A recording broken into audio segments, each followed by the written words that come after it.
Hello बच्चों, कैसे हैं आप? कैसी है लिए पढ़ाई? बच्चों, हमारा डिफरेंशियल वाला पार्ट कंप्लीट हो चुका है और आज हम इंडेफिनिट इंटीग्रेशन स्टार्ट करेंगे। इंडेफिनिट और डेफिनिट दो पार्ट्स हमने कवर करने हैं इंटीग्रल कैलकुलस में, और कुछ एप्लीकेशंस भी हमारी रहेंगी क्योंकि हमारे स्टडी मटेरियल में भले ही एप्लीकेशन वाला पार्ट इंटीग्रल का नहीं हो, बट मैं आप लोगों को करा के चलूंगा क्योंकि हमने देखा है बच्चों कि एप्लीकेशन ऑफ डेरिवेटिव तो इन्होंने कवर कर लिया स्टडी मटेरियल में, एप्लीकेशन ऑफ इंटीग्रल्स कवर नहीं करा, तो वो मैं आप लोगों के साथ कवर करूंगा। तो जैसे कि अभी थोड़ी देर पहले बोला मैंने कि इनडेफिनिट इंटीग्रेशन और डेफिनिट इंटीग्रेशन दो चीज़ें हम लोगों ने इसमें कवर करनी है विद एप्लीकेशन। और एक बात और बताना चाहता हूं बच्चों मैं कि इसमें ट्रिग्नोमेट्रिक और इन्वर्स ट्रिग्नोमेट्रिक फंक्शन के इंटीग्रल्स हम नहीं कवर करेंगे, जैसे कि हमने डिफरेंशिएशन में भी कवर नहीं करे थे, क्योंकि हमारे इंस्टीट्यूट ने ट्रिग्नोमेट्री वाला पार्ट फाउंडेशन लेवल पे कवर नहीं करा। और एक बात और, ये जो वीडियो है ये क्लास 12th वालों के लिए भी रिलेवेंट रहेगी फॉर अप्लाइड मैथ्स, क्योंकि उसमें भी ट्रिग्नोमेट्री और इन्वर्स ट्रिग्नोमेट्री वाले एलिमेंट्स नहीं हैं। तो बिल्कुल बेसिक से ये बच्चों क्लास रहेगी, एक एक स्टेप आप लोगों को बताया जाएगा और बस आप लोगों को डिफरेंशियल वाला पार्ट अच्छे से आना चाहिए। ठीक है बच्चों, तो स्टार्ट करते हैं। तो एक एक टर्म्स मैं आप लोगों को क्लियर करूंगा। इनडेफिनिट इंटीग्रेशन क्यों बोलते हैं ये मैं आज ही आप लोगों को बताऊंगा, और जब हम डेफिनेट पढ़ रहे होंगे तब मैं आप लोगों को बताऊंगा कि डेफिनेट इंटीग्रेशन वाली टर्म कब बोली जाती है और कब यूज की जाती है, किस केस में हम बोलते हैं कि हाँ भाई ये डेफिनेट इंटीग्रेशन है और किस केस में हम बोलते हैं कि हाँ भाई ये तो इनडेफिनेट इंटीग्रेशन है। ठीक है बच्चों, अब सबसे पहली हेडिंग है बच्चों, फॉर्मूले एकदम से नहीं बताऊंगा, सबसे पहली हेडिंग है बच्चों प्रिमिटिव और एंटी डेरिवेटिव।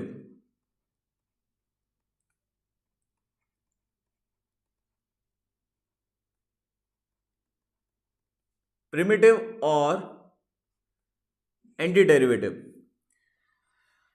बच्चों, थ्योरी तो प्रॉपर आप लोगों के सामने लूंगा ही मैं, पहले थोड़ा सा मैं आपको बताता हूं। जैसे बच्चों हमने x टू द पावर 4 का डिफरेंशियल करा,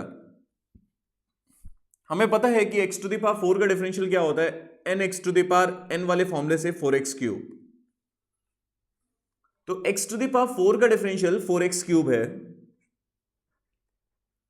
और अगर मैं आपसे पूछूं कि x to the power 4 plus 2 का डिफरेंशियल क्या होगा, कांस्टेंट का जीरो बोलते हुए आप 4x क्यूब ही बोलेंगे।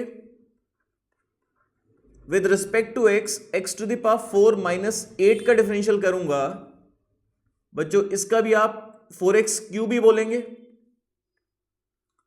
तो इतने सारे फंक्शंस हैं, बहुत सारे फंक्शंस हैं, कांस्टेंट अगर मैं c की फॉर्म में दिखा दूं तब भी आप डिफरेंशियल इसका 4x क्यूब ही बोलेंगे। तो इतने सारे फंक्शंस का डिफरेंशियल सेम 4x क्यूब है, तो 4x क्यूब के प्रिमिटिव्स क्या होंगे, प्रिमिटिव्स और एंटी डेरिवेटिव। मैं आपको दोबारा एक्सप्लेन करता हूं। वो सारे फंक्शंस, जैसे x टू द पावर 4 का बच्चों डिफरेंशियल 4x क्यूब है, ठीक है, तो 4x क्यूब के वो प्रिमिटिव्स, प्रिमिटिव्स का मतलब बच्चों वो फंक्शंस जिनका डिफरेंशियल 4x क्यूब है। x टू द पावर 4 भी बैठता है बच्चों, x to the power 4 plus 2 भी बैठता है, x to the power 4 minus 8 भी बैठता है।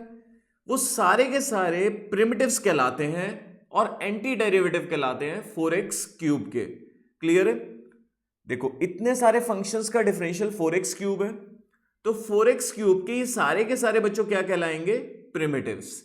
ये सारे के सारे क्या कहलाएंगे, प्रिमिटिव्स। तो अगर मैं आपसे पूछूं कि 4x क्यूब के प्रिमिटिव्स क्या है, तो आप बोलोगे x टू द पावर 4 भी है, x to the power 4 plus 2 भी प्रिमिटिव है, x to the power 4 minus a भी प्रिमिटिव है, और x to the power 4 plus c भी प्रिमिटिव है। क्लियर है?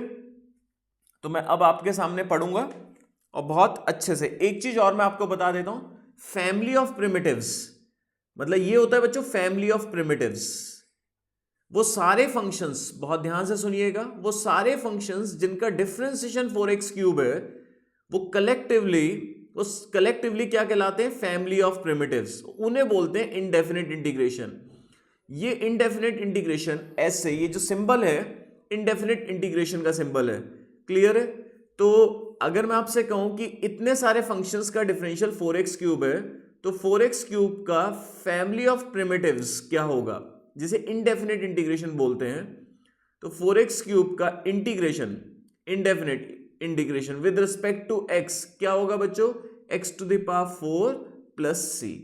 इतना क्लियर हुआ या नहीं हुआ बच्चों? ठीक है, अब मैं आपके सामने थ्योरी पढ़ देता हूं तो और अच्छे से क्लियर हो जाएगा, और लिख भी देता हूं।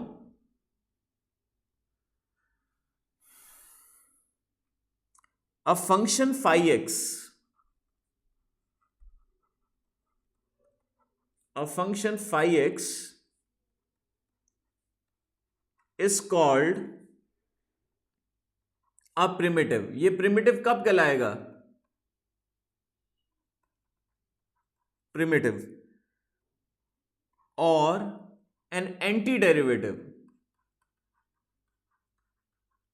प्रिमिटिव वो होते हैं, जैसे अभी हमने बोला कि x टू द पावर 4 का डिफरेंशियल 4x क्यूब है, तो 4x क्यूब के प्रिमिटिव्स बहुत सारे होंगे, ठीक है। तो कोई भी फंक्शन प्रिमिटिव तभी कहलाएगा जब उसका डिफरेंशिएशन वो फंक्शन हो। जैसे अभी देखें हम, x टू द पावर 4 का डिफरेंशियल 4x क्यूब है, तो x to the power 4 plus 2 का भी डिफरेंशियल 4x क्यूब है, ठीक है ना। तो ये सारे प्रिमिटिव्स हैं बिकॉज इन सभी का डिफरेंशियल 4x क्यूब है, तो वो सारे के सारे 4x क्यूब के प्रिमिटिव्स होंगे। A function phi x is called a primitive और anti derivative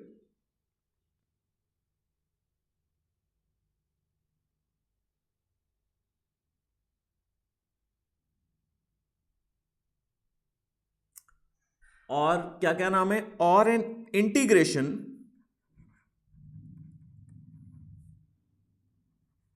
of a function fx। phi x primitive कब कहलाएगा, इफ कब कहलाएगा, जब phi x का डिफरेंशियल क्या होगा बच्चों, fx। जब phi x का डिफरेंशियल क्या होगा बच्चों, fx। देखो x to the power 4, x to the power, बहुत ध्यान से सुनना बच्चों, x to the power 4 plus 8 का डिफरेंशियल क्या आया था बच्चों, 4x क्यूब, ठीक है। तो इसलिए ये क्या कहलाएगा, ये प्रिमिटिव कहलाएगा। प्रिमिटिव किसका कहलाएगा, इसका प्रिमिटिव होगा, ठीक है। तो if phi dash x is equal to fx। इतना सभी बच्चों को क्लियर हुआ या नहीं हुआ?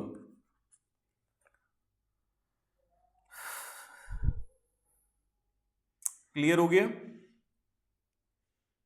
तो ये सारे के सारे बच्चों ये क्या हैं, ये सारे के सारे प्रिमिटिव्स हैं बिकॉज इन सभी का डिफरेंशियल क्या है, 4x क्यूब। ये सभी के सभी 4x क्यूब के क्या है, primitives. And family of primitives is called indefinite integration. Clear है? क्योंकि फैमिली क्यों बोलते हैं बच्चों, इसमें c आता है। इंडेफिनेट क्यों बोला, क्योंकि कोई डिफाइंड नहीं है। क्लियर है?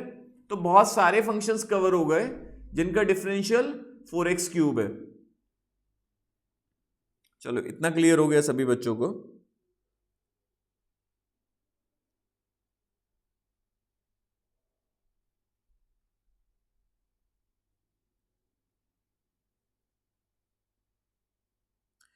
तो मैं आप लोगों के सामने एग्जांपल रीड कर रहा हूं, बहुत ध्यान से सुनिएगा। x to the power 4/4 is a primitive of x cube. x to the power 4/4 किसका प्रिमिटिव बोल रहे हैं, x क्यूब का। बिकॉज इसका अगर आप डिफरेंशियल निकालेंगे बच्चों तो ये निकल के आएगा, आप चेक कर सकते हो, कांस्टेंट बाहर आ गया। और x टू द पावर 4 का डिफरेंशियल क्या होगा बच्चों, 4x क्यूब। ठीक है, सिंस इसका डिफरेंशियल ये है, तो इसलिए x क्यूब का ये क्या कहलाएगा, प्रिमिटिव। ठीक है बच्चों, सिर्फ x क्यूब का प्रिमिटिव ये नहीं है, बहुत सारे प्रिमिटिव्स होते हैं। अगर यहां पर मैं कांस्टेंट भी जोड़ दूंगा तो वो भी प्रिमिटिव कहलाएगा। x to the power 4/4 plus 8 इसका डिफरेंशियल भी करूंगा बच्चों तो वो x क्यूब ही आएगा। इसलिए ये भी क्या कहलाएगा, ये भी x क्यूब का क्या है, प्रिमिटिव। और एंटी डेरिवेटिव। इतना क्लियर हो गया?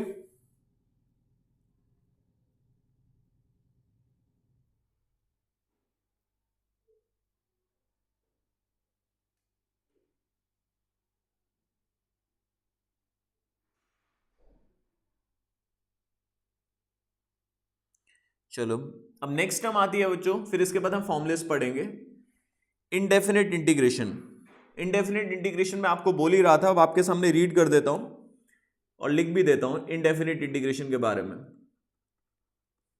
क्योंकि थ्योरी भी उतनी ही इंपॉर्टेंट है बच्चों जितना आपको प्रैक्टिकल आना चाहिए। तो इन्होंने लिखा let F X be a function,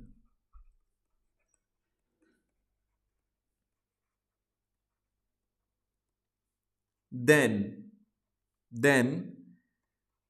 the family of all its primitives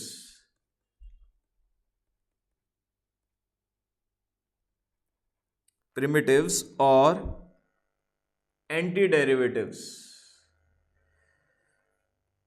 family of primitives is called the indefinite integration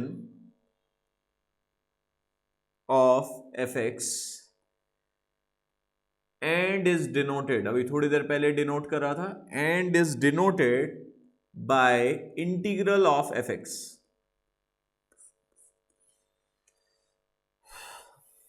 clear है? अभी मैंने आपके सामने लिखा था कि जैसे देखिए, अभी मैं आपके सामने दोबारा से कोई और एग्जांपल ले लेता हूं। जैसे x टू द पावर 7 का डिफरेंशियल बच्चों क्या होगा? 7x to the power 6। x to the power 7 plus 2 का डिफरेंशियल क्या होगा? 7x to the power 6। इसी तरह x to the power 7 plus c का डिफरेंशियल क्या होगा? 7x to the power 6। तो वो सारे फंक्शंस बहुत ध्यान से सुनना बच्चों, वो सारे फंक्शंस जिनका differentiation 7x to the power 6 है, वो सब के सब क्या कहलाएंगे? इसके क्या कहलाएंगे? प्रिमिटिव्स। और क्या बोल सकते हैं? इंटीग्रेशन। क्लियर? और एंटी डेरिवेटिव और फैमिली ऑफ प्रिमिटिव्स, अगर इनकी फैमिली बना दें, जैसे सी में दिखा दें, क्योंकि कांस्टेंट तो कुछ भी हो सकता है ना बच्चों, ठीक है? तो इनकी फैमिली बना दें तो वो क्या कहलाएगा? Indefinite integration. क्लियर है? तो हम ये कह सकते हैं कि 7x टू द पावर 6 के फैमिली ऑफ प्रिमिटिव्स क्या निकल के आ रहे हैं? x to the power 7 plus c। इतना क्लियर हो गया है? नहीं हुआ? ठीक है। बहुत सारे फंक्शंस का differential 7x to the power 6 है, तो 7x टू द पावर 6 का इनडेफिनेट इंटीग्रेशन क्या होगा? Family of primitives x to the power 7 और फिर फैमिली के लिए प्लस c। क्लियर है? चलो,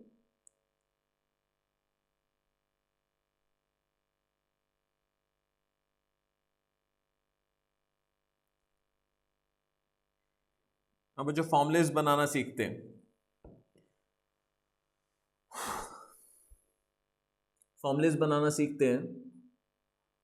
फॉर्मुलेस देखिए कैसे बनेंगे।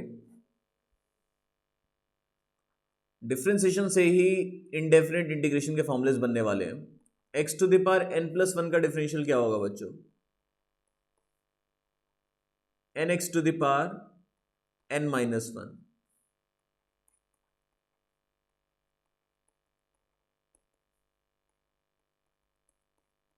तो ये ठीक है। इस पूरे का डिफरेंशियल ये है, कांस्टेंट को आप लेफ्ट में ले आओ, फॉर्मूला बनाने जा रहे हैं बच्चों। इतना सभी बच्चों को क्लियर? तो इस पूरे फंक्शन का डिफरेंशियल ये है, आप निकाल के अलग से भी देख सकते हैं। कांस्टेंट बाहर आ जाएगा, n+1 x to the power n+1-1। तो इस पूरे फंक्शन का differential x to the power n है। तो बच्चों सिर्फ इसी का नहीं है, फैमिली बनानी है, तो यहां पर अगर मैं c भी जोड़ दूंगा तो बच्चों तब भी यही आएगा। तो इस पूरे फंक्शन का डिफरेंशियल ये है, तो x to the power n के फैमिली ऑफ प्रिमिटिव्स यही तो है, वो सारे फंक्शंस जिनका differentiation x to the power n है, वो सारे के सारे फैमिली ऑफ प्रिमिटिव्स कहलाएंगे x to the power n के। तो बच्चों पहला इंडेफिनेट इंटीग्रेशन का फॉर्मूला आपके सामने लिखने जा रहा हूं। X to the power n का इंटीग्रेशन क्या होता है बच्चों? X to the power n plus one upon n plus one plus c. और एक बात और, ये फॉर्मूले का थोड़ा आइडिया हो जाए आपको, ये फॉर्मूले में पावर कांस्टेंट होती है, तो एल्जेब्रिक फंक्शन का इंटीग्रेशन हमने पढ़ा है अब तक। ये एल्जेब्रिक फंक्शन है। फॉर्मूला क्या होता है बच्चों? X to the power n का डिफरेंशियल आप लोगों को पता है, इंटीग्रल मैंने आपके सामने लिखा x to the power n plus one upon n plus one. ये बात ध्यान रखना, डिनोमिनेटर जीरो नहीं होना चाहिए, एन माइनस वन नहीं होना चाहिए। मतलब ये formula x to the power minus one, it means one upon x के लिए ये फॉर्मूला नहीं लगेगा। कौन सा लगेगा वो आगे जाके पढ़ेंगे, ठीक है। तो कोई भी पावर के लिए, कांस्टेंट पावर के लिए फॉर्मूला अप्लाई हो जाएगा accept minus one. Minus one के लिए फॉर्मूला नहीं लगेगा। तो सभी बच्चे नोट कर लीजिए, x to the power n का इनडेफिनेट इंटीग्रेशन होता है x to the power n plus one upon n plus one plus C.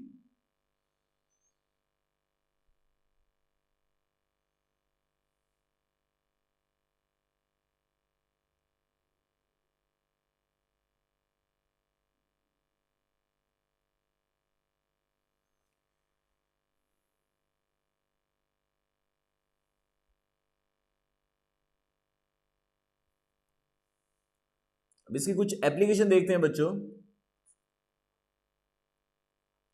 One upon x cube का इंटीग्रेशन करना है मुझे। वन अपॉन एक्स क्यूब को क्या लिख सकते हैं? X to the power minus three. One upon x cube को बच्चों क्या लिख सकते हैं? X to the power minus three. तो x to the power n का इंटीग्रेशन क्या होगा बच्चों? Clearly x to the power n की फॉर्म में, x to the power n plus one upon n plus one plus c. X to the power minus two upon minus two plus सी, इसे minus one upon two लिख सकते हैं, और x to the power minus two को denominator में ले आएंगे तो एक्स स्क्वायर हो जाएगा। और इसका मतलब क्या होता है बच्चों?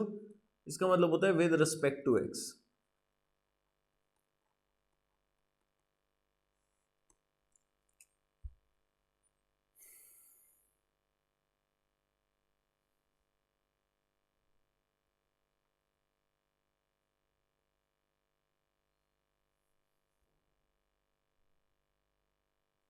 और एक दो एप्लीकेशन देखते हैं। Fourth root of x to the power seven, इसका इंटीग्रेशन करना है। फोर्थ रूट को क्या लिख सकते हैं? X to the power seven whole power one upon four, fourth root है, और पावर्स आपस में मल्टीप्लाई हो जाती हैं तो ये सेवन बाय फोर हो जाएगा। और इसे पावर बेस को अगर आप न्यूमरेटर में मूव कराते हैं तो पावर में माइनस का इफेक्ट आता है। और x to the power n का इंटीग्रेशन क्या होगा? X to the power n plus one upon x to the power minus three by four upon minus three by four. Solve कर लिया हमने। और माइनस थ्री बाय फोर, इसे अब कैसे लिख सकते हैं? Minus four upon three x to the power minus three by four plus C.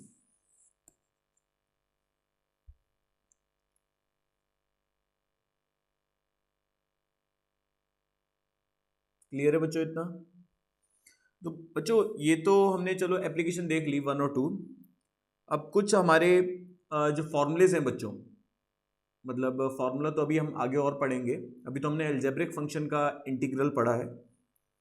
Algebraic function के इंटीग्रल में ही कुछ हमने रिजल्ट्स डायरेक्ट लर्न करने हैं, मतलब उसमें टाइम हमारा सेव होगा। बहुत कॉमन इंडेफिनिट इंटीग्रेशन है, जैसे एक्स का डिफरेंशियल क्या होता है बच्चों? वन। तो फैमिली ऑफ प्रिमिटिव्स बोल सकते हैं हम एक्स प्लस सी, क्योंकि इन सभी का डिफरेंशियल क्या होता है? वन। सो वन का इनडेफिनिट इंटीग्रेशन क्या होगा? X plus c. तो डायरेक्ट हमें ये लर्न होना चाहिए। कुछ बच्चों को ऐसे डिफरेंशियल से बनाना आना चाहिए, आप लोगों को डिफरेंशियल से ही बनाना आना चाहिए। और कुछ बच्चों को अगर ऐसे समझ नहीं आ रहा तो वन का इंटीग्रेशन करना है मुझे। वन को क्या लिख सकते हैं बच्चों? X to the power zero. और x to the power n का इंटीग्रेशन क्या होता है? X to the power n plus one upon n plus one x upon one plus c. तो वन का इंडेफिनिट इंटीग्रेशन क्या होता है? एक्स। वन का इंडेफिनिट इंटीग्रेशन क्या होता है बच्चों? एक्स। डायरेक्ट लर्न होना चाहिए। सेम और कौन कौन से हमें डायरेक्ट लर्न होने चाहिए? 1/√x का हमें डायरेक्ट लर्न होना चाहिए। ये सारे निकाले कहां से जा रहे हैं बच्चों? जो अभी फॉर्मूला हमने लर्न करा है एल्जेब्रिक फंक्शन का इंटीग्रल। 1/√x को लिख सकते हैं x⁻⁻1/2। अब x⁻n का इंटीग्रेशन क्या होता है बच्चों? x⁻n+1/n+1। माइनस हाफ में 1 जोड़ेंगे तो बच्चों हाफ रह जाएगा और यहां पर भी हाफ रह जाएगा। 1/√x का इंटीग्रल बच्चों में डायरेक्ट लर्न होना चाहिए 2√x+c। तो 1/√x का इंटीग्रेशन हमें डायरेक्ट लर्न होना चाहिए बच्चों 2√x+c। ऐसे ही 1/x² का हमें डायरेक्ट लर्न होना चाहिए। अभी निकालते हैं। 1/x² can be return as, क्योंकि x⁻n की फॉर्म तो देनी पड़ेगी तभी फॉर्मूला लगेगा। अब क्लियरली x⁻n की फॉर्म में है तो x⁻n+1/n+1+c, x⁻−1/−1+c, माइनस को चाहो तो ऊपर लिख लो आप, और x⁻−1 को क्या लिख सकते हैं? 1/x। तो डायरेक्ट लर्न होना चाहिए 1/x² का इंटीग्रेशन डायरेक्ट हमें पता होना चाहिए। इनडेफिनेट इंटीग्रेशन क्या होता है? -1/x+c। तो बच्चों अभी हमने एक ही फंक्शन कवर करा है। x⁻n का इंटीग्रेशन हम लोगों ने पढ़ लिया, कुछ एप्लीकेशन देखी, और ये भी एप्लीकेशन ही है बट ये डायरेक्ट रिजल्ट्स हैं। 1 का इंटीग्रेशन अब मैं आपको रिवाइज करवा देता हूँ। x⁻n का इंडेफिनेट इंटीग्रेशन क्या होता है? x⁻n+1/n+1+c। और कुछ डायरेक्ट रिजल्ट्स हैं जो हमें लर्न होने चाहिए। 1 का इंटीग्रेशन क्या होता है? x 1/√x का 2√x, 1/x² का -1/x। अब आ जाते हैं नेक्स्ट फॉर्मूले पे। फॉर्मूला क्रिएट कर रहे हैं हम, बना रहे हैं with the help of differentiation. Exponential पे आ गए, ज़्यादा कुछ है नहीं हमारे इसमें। a⁻x का डिफरेंशियल होता है बच्चों a⁻x log है। अगर log है कांस्टेंट को आप यहाँ अपॉन में लेके चले जाओ तो कोई फर्क नहीं पड़ता। इस पूरे का डिफरेंशियल ये है, बट ये तो एक प्रिमिटिव है, तो फैमिली बनाने के लिए क्या करते हैं बच्चों? +c। अगर मैं c भी जोड़ दूंगा तब भी डिफरेंशियल वही रहेगा। तो फैमिली ऑफ प्रिमिटिव्स का डिफरेंशिएशन ये फंक्शन है, ठीक है। सो इन पूरे फंक्शन का, इस फंक्शन का डिफरेंशियल a⁻x है, तो a⁻x के प्रिमिटिव्स क्या कहलाएंगे? a⁻x के प्रिमिटिव्स क्या कहलाएंगे, या इंटीग्रेशन क्या होगा? a⁻x/log a। तो बच्चों ये दूसरा फॉर्मूला है जो हमें याद रखना है। इस फॉर्मूले और पिछले फॉर्मूले में डिफरेंस ये है कि पिछले फॉर्मूले में x⁻n था, पावर कांस्टेंट थी, इसमें बेस कांस्टेंट होगा बच्चों। तो अगर मैं इसकी एप्लीकेशन पे जाऊं तो 2⁻x का इंटीग्रेशन क्या होता है? 2⁻x/log2 +c। तो 1/3⁻x का अगर मुझे इंटीग्रेशन करना है तो बच्चों क्या बोलूंगा मैं? a⁻x/log a, a⁻x/log a। ये नोट कर लो बच्चों।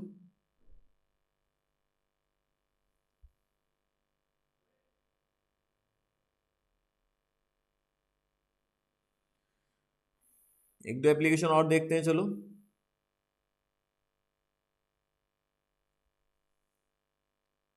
देखो अगर कहीं ये लिखा है 1/2⁻x, बहुत ध्यान से सुनना। कुछ बच्चे सोचेंगे कि गलत नहीं सोच रहे हैं, वो 2⁻−x लिख सकते हैं ऐसे। बट बच्चों अभी हमने ना जो पढ़ा हुआ है वो उस पर फोकस करिए। हमने जो फॉर्मूला पढ़ा है वो ये पढ़ा है a⁻x का integration with respect to x, मतलब चेन रूल इसमें भी होता है बट अभी नहीं पढ़ा। मतलब यहाँ x और यहाँ पर x ये सेम होना चाहिए।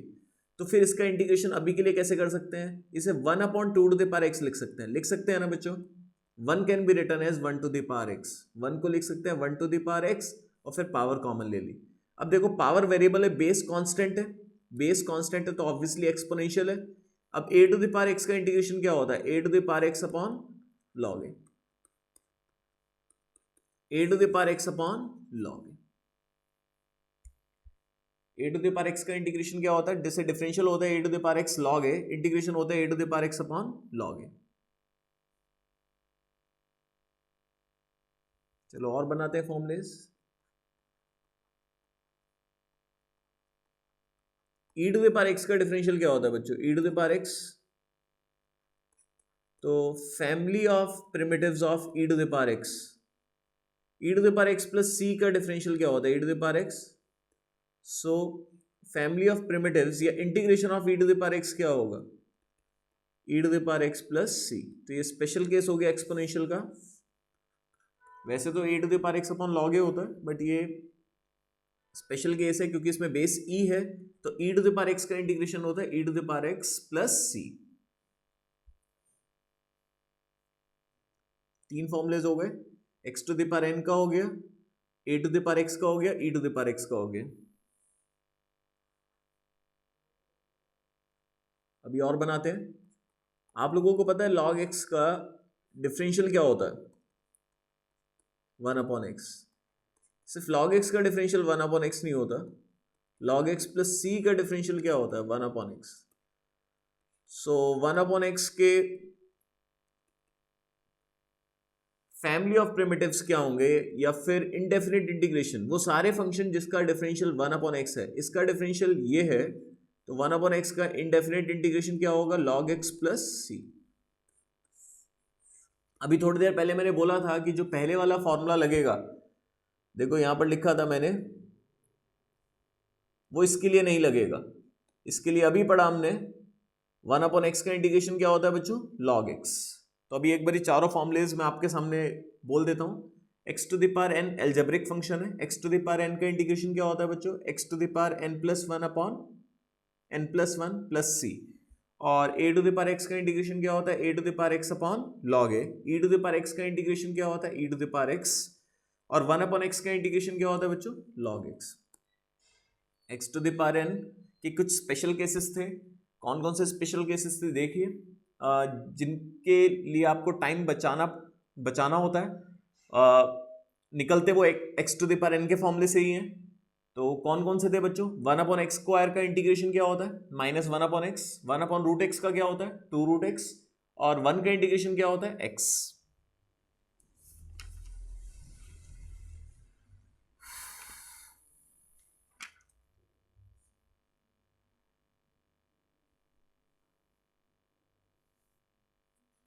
बहुत ध्यान से सुनिएगा बच्चों, एक ना लॉग की प्रॉपर्टी होती है, आप लोगों को पता है बच्चों, लॉग चैप्टर में बता रखी है मैंने। a to the power log b to the base a, मतलब जब ये दोनों बेसिस सेम होते हैं तो यहाँ सिंप्लीफाई करके b बचता है, प्रोवाइडेड यहाँ 1 हो। किसी को अगर क्लियर नहीं हो रहा तो ये एग्जांपल से समझ लो, 2 to the power log a to the base 2। बच्चों 2 को कितने टाइम रेज करने पर 8 आएगा, ऑब्वियसली 3 टाइम्स, लॉग एक्सपोनेंट होता है ना। तो 2 की पावर 3 सॉल्व करके क्या आ रहा है, 8। तो जब ये और ये सेम है तो रिजल्ट में क्या बचता है बच्चों, वैल्यू। इतना क्लियर हो गया। ऐसे e to the power minus log x है, मान लो मुझे इसका इंटीग्रेशन करना है, तो पहले मैं इसे थोड़ा सिंप्लीफाई करूंगा। ये माइनस दिक्कत कर रहा है, ये और ये सेम तो है बच्चों, बट माइनस दिक्कत कर रहा है। लॉग की प्रॉपर्टी होती है बच्चों third, log a to the power b होता है बी लॉग ए। तो बी लॉग ए को क्या लिख सकते हैं, ये बी है मेरा, ये बी है, तो b कहाँ आ जाता है, पावर में। अब बच्चों ये दोनों सेम है, e, तो x to the power minus 1 बचेगा सॉल्व करके, और x to the power minus 1 को 1 अपॉन एक्स लिखते हैं, और 1 अपॉन एक्स का इंडेफिनिट इंटीग्रेशन होता है बच्चों log x प्लस सी। वैसे मॉड लगा दिया करें क्योंकि log एग्जिस्ट करता है फॉर पॉजिटिव इनपुट्स।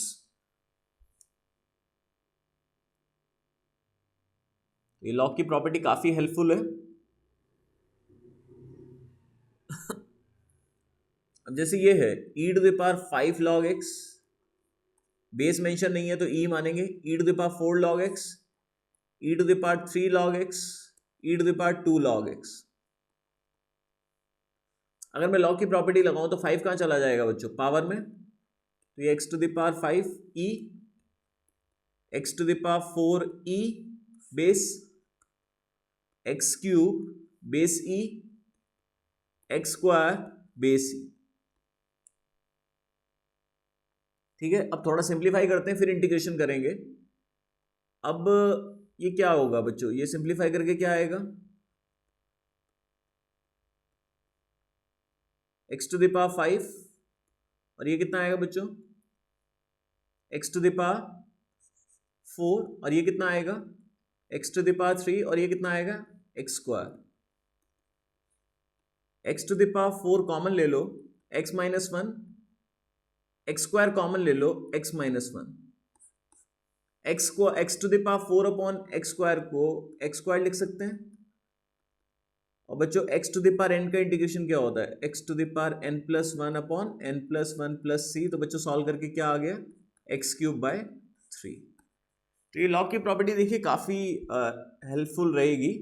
ठीक है, प्रॉपर्टी से कितना अच्छे से सिंप्लीफाई हो गया, कितना ईजिली सिंप्लीफाई हो गया, नहीं तो आपको आइडिया नहीं था कैसे करते ये लॉग के साथ। ठीक है, तो प्रॉपर्टी यूज करा करें। प्रॉपर्टी क्या है, a to the power log b to the base a। जब जिस बेस पे लॉग है उसका बेस भी a है, तो सिंप्लीफाई करके क्या आता है, वैल्यू। अब एक दो और छोटी छोटी बातें हैं बच्चों, हमने फॉर्मुलेस तो पढ़ ही लिए, 4 formulas, x to the power n का इंटीग्रेशन पढ़ लिया, a to the power x का पढ़ लिया, e to the power x का पढ़ लिया, 1 अपॉन x का पढ़ लिया। अब कुछ छोटी छोटी बातें हैं, जो इंटीग्रेशन होता है बच्चों वो प्लस माइनस में स्प्लिट हो जाता है, जैसे डिफरेंशियल स्प्लिट होता है। तो इसे हम लिखेंगे integral of f x plus minus integral of g x. Integral जो है वो प्लस माइनस में स्प्लिट हो जाता है बच्चों, ये रूल 1 कह सकते हो आप। बस एक बात ध्यान रखना बच्चों, जब आप इसका इंटीग्रेशन कर रहे होंगे, जब आप इसका इंटीग्रेशन करेंगे, मान लो जो भी आया, मान लो इसका इंटीग्रेशन आया एक्स स्क्वायर सपोज, तो आप यहां पर प्लस c1 लगाएंगे। आपने इसका इंटीग्रेशन करा, मान लो इसका इंटीग्रेशन आया बच्चों, बीच में प्लस मान लो, आप एक बार को प्लस मान लो, और आपने करा log x, तो यहां पर भी c2 आएगा। तो दो कांस्टेंट मर्ज होके बच्चों एक नया कांस्टेंट c बन जाता है।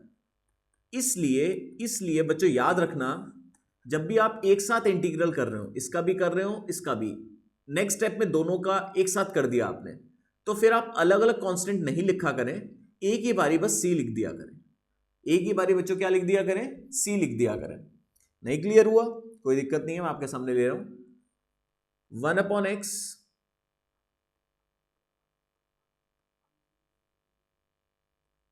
प्लस और रूट एक्स, मुझे इसका इंटीग्रेशन करना है। तो इंटीग्रल स्प्लिट हो जाता है, 1 अपॉन एक्स का अलग हो जाएगा और x टू द पावर 1/2 का अलग। 1 अपॉन एक्स का इंटीग्रल क्या होता है बच्चों, log mod x, और x to the power n का क्या होगा, x to the power n plus 1 upon n plus 1। एक साथ करा तो बस यहां c लगा दो, x to the power 3/2 upon 3/2, ये 2/3 हो जाएगा, क्योंकि अपॉन में 3/2 का मतलब क्या होता है, अपॉन में 3/2 का मतलब होता है 3/2 का उल्टा, तो वो क्या होता है बच्चों 2/3। क्लियर है, तो इंटीग्रल जो है वो ब्रेक हो जाता है प्लस या फिर माइनस में। एक चीज और, रूल 2 कह सकते हो आप इसे, अगर फंक्शन के साथ कांस्टेंट है, तो जैसे डिफरेंशियल में कांस्टेंट बाहर आता है, ऐसे इंटीग्रल में भी कांस्टेंट बाहर आ जाता है और फंक्शन का इंटीग्रल हो जाता है। ठीक है, जैसे एग्जांपल तो मैं सबके दूंगा ही, जैसे मुझे 5 अपॉन रूट एक्स का इंटीग्रल करना है, तो कांस्टेंट बाहर आ जाएगा, 1 अपॉन रूट एक्स बचेगा, और 1 अपॉन रूट एक्स का बच्चों इंटीग्रल क्या होता है, 2 रूट एक्स प्लस सी, यही होता है। स्पेशल केस है ये, मैंने अलग से फॉर्मुलेज लिखवा रखे हैं। इसे आप x टू द पावर -1/2 करने की नीड नहीं है, क्योंकि 1 अपॉन रूट एक्स का मैंने स्पेशल केस में आपको डायरेक्ट लर्न करा रखा है 2 रूट एक्स प्लस सी। हाँ, वो अलग बात है कि अगर यहां पर 1 अपॉन रूट एक्स की जगह 1 upon x to the power 7 होता, तो ऑब्वियसली बच्चों इसे x टू द पावर -7 लिखते, और ये x to the power n की फॉर्म में जाता, और x to the power n का इंटीग्रेशन बच्चों क्या होता है, x to the power n plus 1 upon n plus 1। But मैं कुछ बताना चाह रहा हूं, यहां पर कांस्टेंट बाहर आ गया, 1 अपॉन रूट एक्स का 2 रूट एक्स प्लस सी, तो ये हो जाएगा बच्चों 10 रूट एक्स प्लस 5c, और 5c को एक नया कांस्टेंट क्या नाम दे सकते हो बच्चों, k। तो इसलिए याद रखना बच्चों, यहां पर भी याद रखना, जब आप कांस्टेंट को बाहर लेके जाओगे और 1 अपॉन रूट एक्स का इंटीग्रल कर दोगे, तो आप एक काम करना बच्चों, 5 बाहर आ गया, 1 अपॉन रूट एक्स बचा, तो 1 अपॉन रूट एक्स का इंटीग्रेशन बच्चों क्या होता है, 2 रूट एक्स। तो कांस्टेंट को फिर ऐसे ब्रैकेट में नहीं लिखना, बस एक ही बारी बाद में लिख देना, जैसे सॉल्व करके 10 रूट एक्स प्लस सी आएगा आपका डायरेक्ट। बच्चों ऐसे लिखोगे तो फिर वो कांस्टेंट की मल्टीप्लाई होएगी और फिर वो न्यू कांस्टेंट बनेगा, तो बेटर ये है कि सिंपली आप इंटीग्रल करो और फिर अलग से प्लस सी लिख दो। तो दो रूल्स आपने और क्या पढ़े, इंटीग्रल जो है वो प्लस माइनस में स्प्लिट हो जाता है, और कांस्टेंट जो है वो इंटीग्रल के बाहर आ जाता है। बाकी और डिवीजन और मल्टीप्लाई में स्प्लिट नहीं होता, ठीक है। अभी चेन रूल के बारे में भी नहीं पढ़ा। बस एक चीज बहुत खास है, जैसे एक क्वेश्चन लेता हूं मैं आपके सामने।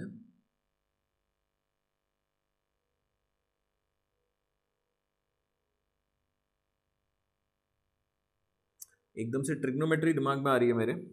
अब ट्रिग्नोमेट्री तो हमारे कोर्स में है नहीं, तो कोई और एग्जांपल।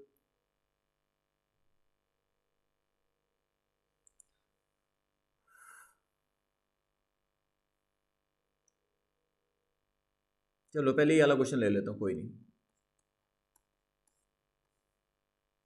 अब जैसे ये है root x plus one upon root x का whole square, a plus b whole square क्या होता है।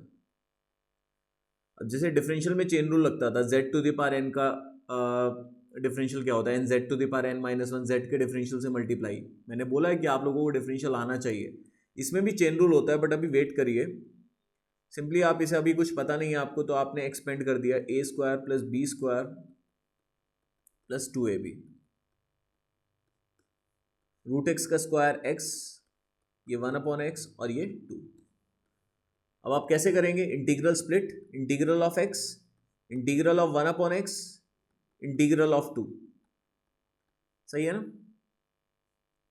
एक्स का इंटीग्रल क्या होता है, x square by two, one upon x का लॉग मॉड एक्स, कॉन्स्टेंट बाहर, वन का इंटीग्रल एक्स और लास्ट में प्लस सी।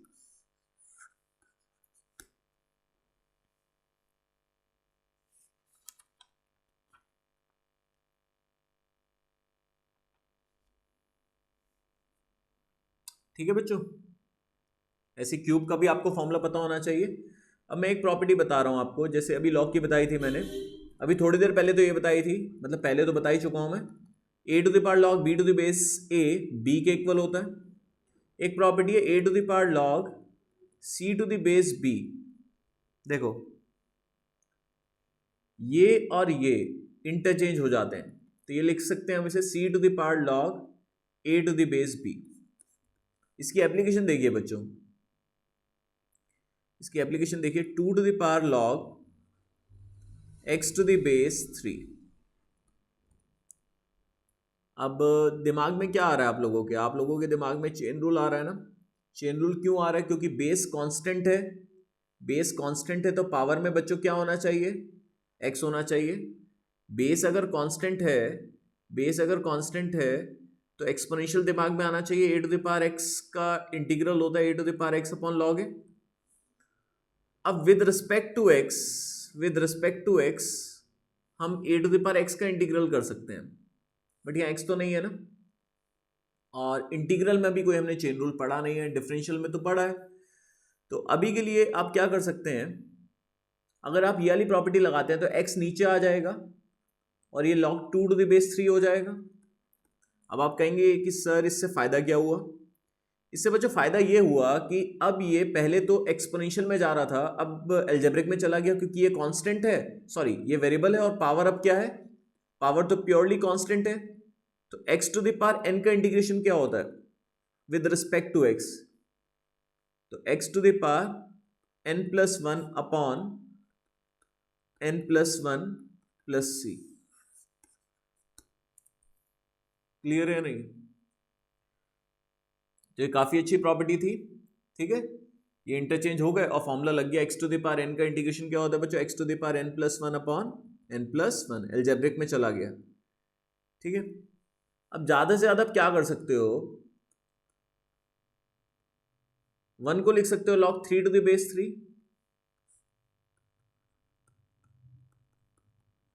थोड़ा सिंप्लीफाई हो सकता है, एमसीक्यू में डिपेंड करता है कि कहां तक लेके गए हुए हैं। और log a plus log b क्या होता है बच्चों, log a plus log b, log a b, तो x to the power log six to the base three upon log six to the base three.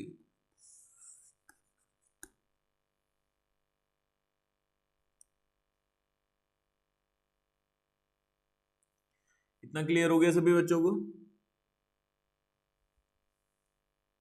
अभी चेन रूल नहीं पढ़ा तो हम वही फॉर्मूले ही दिमाग में लाएंगे कि भाई with respect to x power constant है तो बेस में एक्स होना चाहिए, बेस कांस्टेंट है तो पावर में x होना चाहिए, ठीक है ना। अब जैसे ये है,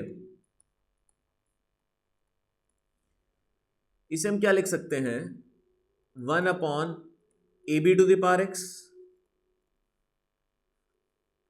और 1 कैन बी रिटर्न एज 1⁴ तो इसे 1/AB⁴ लिख सकते हैं। अब बताओ, पावर x है, बेस कांस्टेंट है, तो a⁴x की फॉर्म बन गई। a⁴x का इंटीग्रेशन बच्चों क्या होता है, a⁴x/log a। क्या होता है, a⁴x/log a। क्लियर? डिफरेंशियल हमें क्लियर रहना चाहिए बच्चों अच्छे से, तभी हम ये बातें समझ पाएंगे, क्योंकि डिफरेंशियल से ये फॉर्मूलेस बने हैं। e⁴log√x/x। अब log का बेस अंडरस्टूड है e, तो ये दोनों सेम है, तो सॉल्व करके क्या आएगा, √x। अब √x/x डिवीजन में पावर सब्ट्रैक्ट हो जाती है, तो 1/√x हो जाएगा, क्योंकि ये पावर बच्चों हाफ है और ये पावर 1 है। अब 1/√x को हम x की पावर -1/2 नहीं लिखेंगे, तो 1/√x का हमें पता है with respect to x integration क्या होता है, 2√x। किसी को अगर याद नहीं आ रहा हो तो x⁻⁻1/2 लिख सकते हैं, इसे वहीं से ही बनाया। अब with respect to x, x⁻n का क्या होगा, x⁻n+1/n+1+c। तो यहीं से सॉल्व करके आया। तो आज के लिए बच्चों इतना ही देखते हैं, फिर धीरे धीरे थोड़ा टाइम बढ़ाएंगे और फिर आप लोगों को भी फिर काफ़ी मेहनत करनी पड़ेगी। ठीक है बच्चों, चलो बाय बाय।